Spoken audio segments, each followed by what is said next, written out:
Welcome back. We're continuing the module on programming SDNs, and we are now in the second part of a lesson on composing SDN control.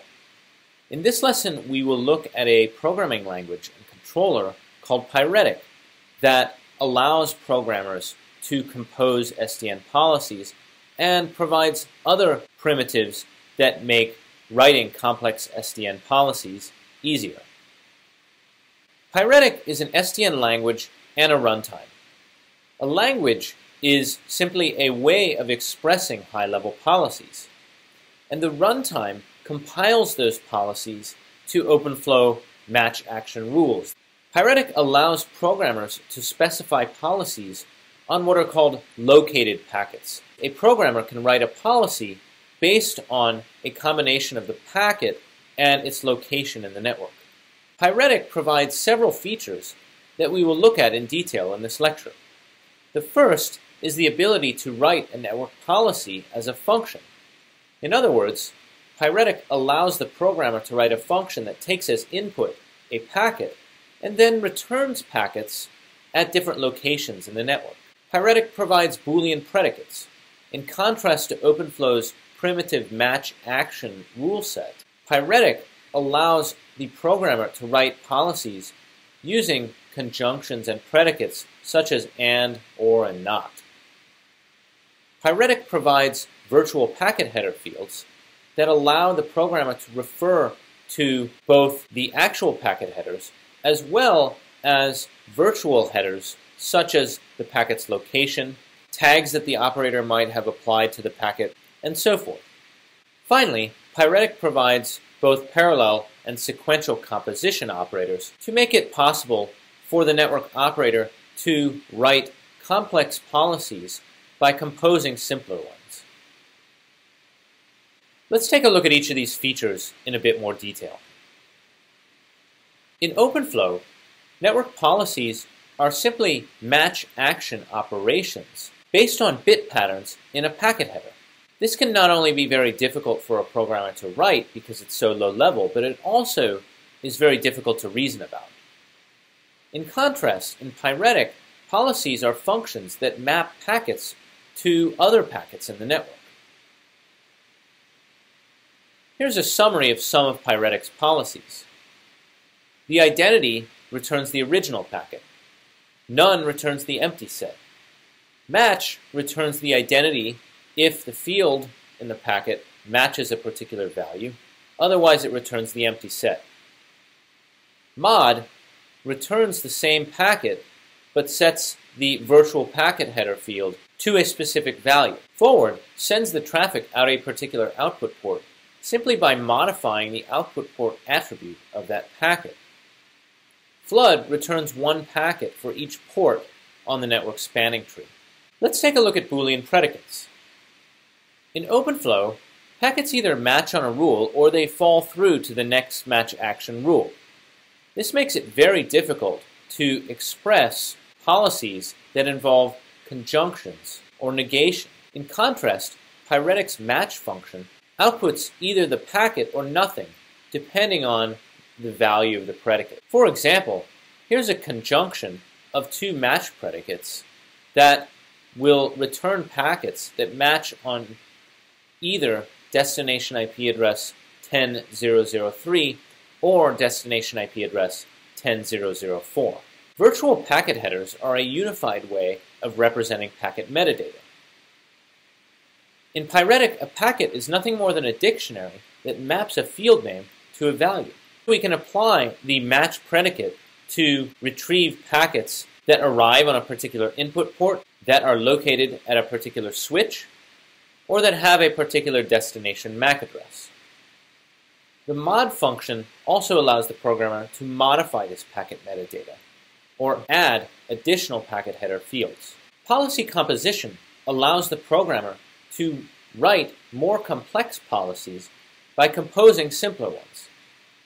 As we discussed in the previous lesson, there are two types of composition.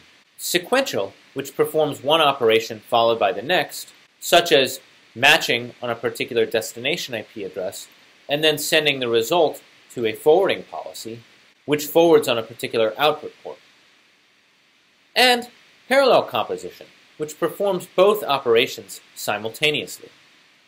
Here's an example that forwards packets out one output port or another depending on the value of the destination IP address. This operation is simply a parallel composition of two other policies, each of which use sequential composition. Traffic monitoring allows the programmer to create a query to see certain packet streams. For example, the programmer can create a query that returns the first packet with a unique source MAC address at a particular switch.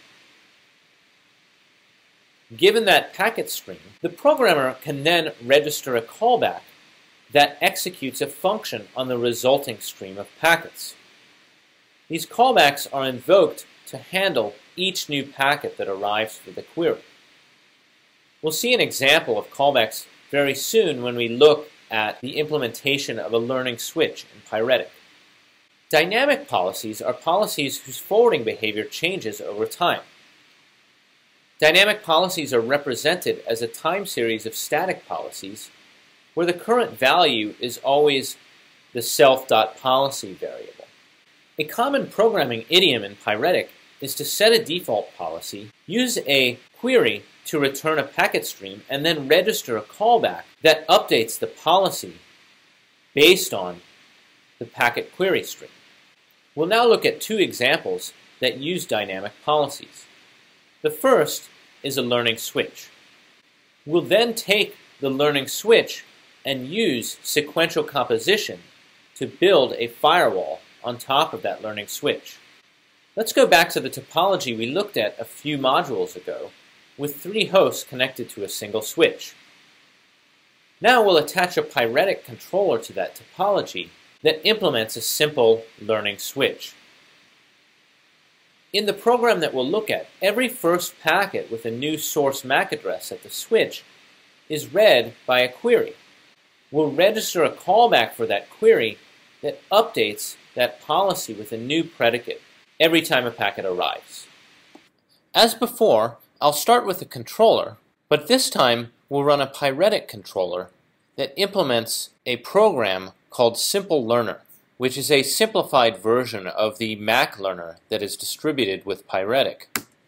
Now I will start a simple 3-node topology in Mininet, and we see that the controller now sees the OpenFlow switch, and when we run the ping all command, all of the hosts can see one another. Here is the entire learning switch in a nutshell. The main function simply returns the MacLearner function. The MacLearner function creates a dynamic policy object from the learn function defined above. The learn function sets an initial state. That initial state generates a query which returns the first packet with a unique source MAC address and switch. We then register a callback function for that query called learnNewMac and set a default forwarding policy of flooding all of the packets out every port. The learnNewMac address callback updates the forwarding policy as follows. The new policy includes a predicate to match on a particular destination MAC address and switch port that forwards the packet out the resulting port that it just learned as the input port for that source MAC address. After updating that forwarding policy, we then call update policy. Update policy updates self.policy with a parallel composition of the forwarding policy that we just redefined and the query, which continues to return the first unique source MAC address seen at a particular switch.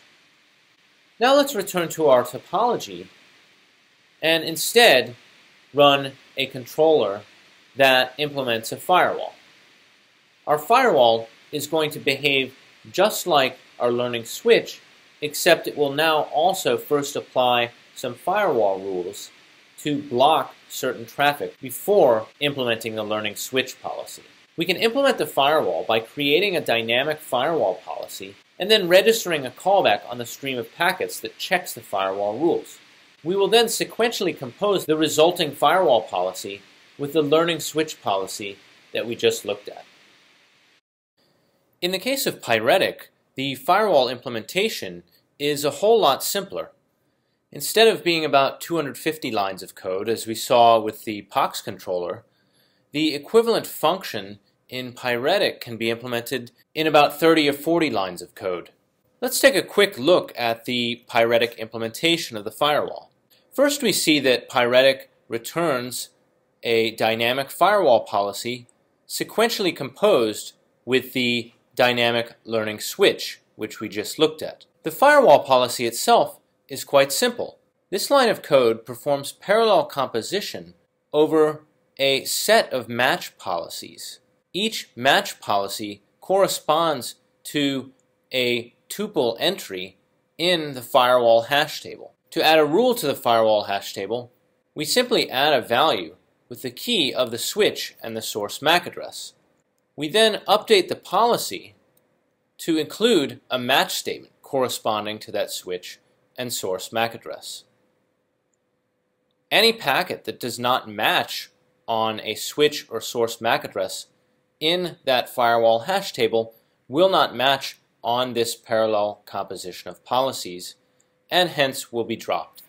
Now, if we start our simple firewall and a 3-node mininet topology, we can see that H3 cannot ping H1, but H2 can ping H1. In summary, Pyretic makes writing complex policies easy. It provides the ability to implement a network policy as a function. It offers predicates on packets. It allows the programmer to operate on virtual packet headers. And it provides methods for performing both sequential and parallel composition of policies. Composition makes it easy for policies to build on one another. In the next lesson, we will use what we've learned in this lesson to implement event-driven network policies.